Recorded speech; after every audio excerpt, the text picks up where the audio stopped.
बांग्लादेश की पूर्व प्रधानमंत्री शेख हसीना के खिलाफ 2 केस दर्ज हो गए हैं। पहला केस मर्डर का है तो दूसरा किडनैपिंग का। इसके बाद अब बांग्लादेश में शेख हसीना के प्रत्यर्पण की मांग भी उठने लगी है। ऐसे में जानते हैं कि क्या शेख हसीना का भारत में रहना अब मुश्किल हो जाएगा, क्योंकि दोनों देशों के बीच 11 साल पहले प्रत्यर्पण संधि हुई थी। भारत में कब तक रहेंगी शेख हसीना? 5 अगस्त से ही शेख हसीना और उनकी बहन शेख रेहाना भारत में हैं। जिस दिन उन्होंने इस्तीफा दिया था, उसी दिन शाम को वो भारत आ गई थी। फिलहाल शेख हसीना और उनकी बहन किसी सिक्योर लोकेशन में है। बताया जा रहा था कि शेख हसीना भारत से लंदन जा सकती है, हालांकि अभी इसकी कोई संभावना नहीं है। ढाका ट्रिब्यून ने अपने सूत्रों के हवाले से बताया है कि शेख हसीना अभी कुछ दिन और भारत में ही रहेंगी। वहीं अपहरण का मामला सुप्रीम कोर्ट के वकील सोहेल राणा ने दर्ज करवाया है। सोहेल राणा का आरोप है कि 10 फरवरी 2015 को उनका अपहरण किया गया था। अपहरण कर उन्हें टॉर्चर किया गया और अगस्त में छोड़ा गया। एक के बाद एक केस दर्ज होने के बाद अब सिर्फ शेख हसीना ही नहीं, बल्कि भारत के लिए भी बड़ी मुश्किल पैदा हो गई है। 5 अगस्त को इस्तीफा देने के बाद से ही शेख हसीना भारत में है। भारत के लिए मुश्किल क्यों? शेख हसीना का लंबे समय तक भारत में रहना परेशानी खड़ी कर सकता है। दरअसल भारत और बांग्लादेश के बीच प्रत्यर्पण संधि है। दोनों देशों के बीच जनवरी 2013 में प्रत्यर्पण संधि पर हस्ताक्षर हुए थे।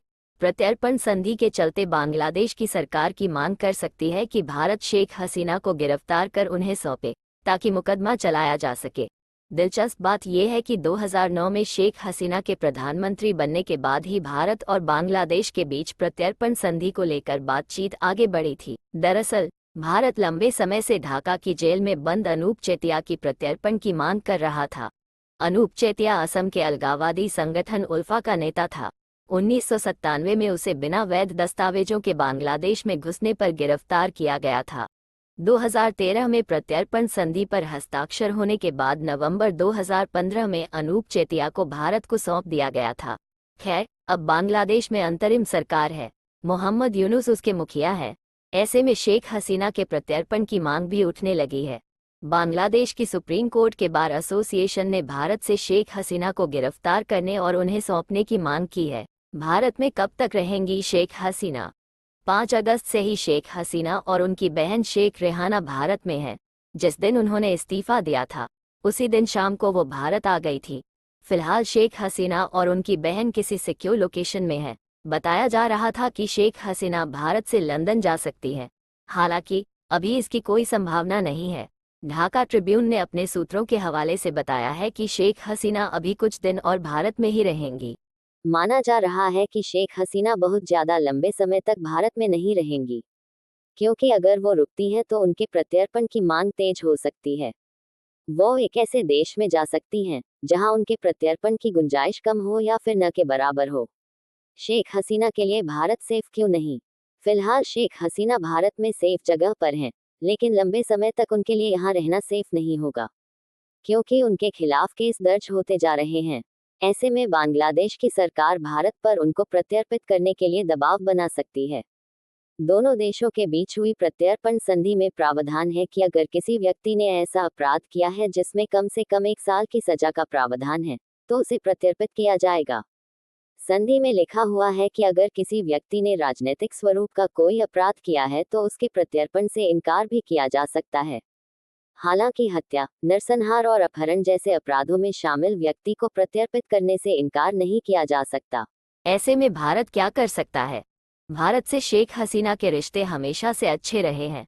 अगर बांग्लादेश की सरकार की तरफ से प्रत्यर्पण की मांग की जाती है तो इससे भारत के सामने असमंजस की स्थिति पैदा हो सकती है।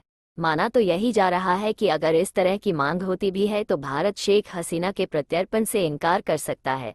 शेख हसीना के प्रत्यर्पण से इनकार करने पर भारत और बांग्लादेश के रिश्तों में खटास आ सकती है। इसके साथ ही बांग्लादेश में भारत विरोधी भावना भी भड़क सकती है। हालांकि भारत की नीति रही है कि वो इस तरह की नाराजगी को नजरअंदाज कर अपने हितों को ऊपर रखता है। चीन की आपत्ति और 1962 की जंग के बावजूद भारत ने दशकों से दलाई लामा को शरण दे रखी है। इसी तरह 1992 से अफगानिस्तान के राष्ट्रपति रहे मोहम्मद नजीबुल्लाह का परिवार भी भारत में ही रह रहा है। वहीं 2021 में जब अफगानिस्तान की सत्ता में तालिबान का कब्जा हो गया था तो कथित रूप से भारत ने राष्ट्रपति अशरफ गनी को शरण देने से मना कर दिया था। जुलाई 2022 में भारत ने श्रीलंकाई राष्ट्रपति गोटाबाया को भी शरण देने से मना कर दिया था। बाद में राजपक्षे मालदीव गए थे। क्या वापस लौटेंगी शेख हसीना? फिलहाल शेख हसीना बांग्लादेश की राजनीति का मोहरक बन गई हैं। अब शेख हसीना का भविष्य काफी हद तक वहां की सेना पर भी निर्भर करता है। माना जा रहा है कि परवेज मुशर्रफ के साथ पाकिस्तानी सेना ने जैसा किया था उसी तरह से बांग्लादेशी सेना शेख हसीना के साथ भी कर सकती है। पाकिस्तानी सेना की मदद से मुशर्रफ दुबई चले गए थे और अपनी मौत तक उन्होंने वहीं अपनी जिंदगी गुजारी। कुछ ऐसा ही बांग्लादेश की सेना भी ऑफर कर सकती है।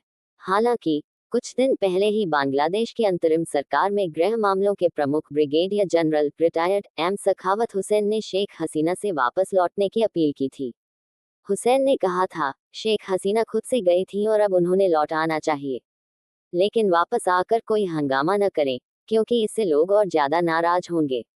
अंतरिम सरकार के मुखिया मोहम्मद यूनुस ने भी कहा था कि शेख हसीना का भारत में रहना सही नहीं है। हाल ही में शेख हसीना के बेटे सजीद वाजिद जॉय ने आज तक को दिए इंटरव्यू में कहा था कि वो बांग्लादेश लौटना चाहती हैं।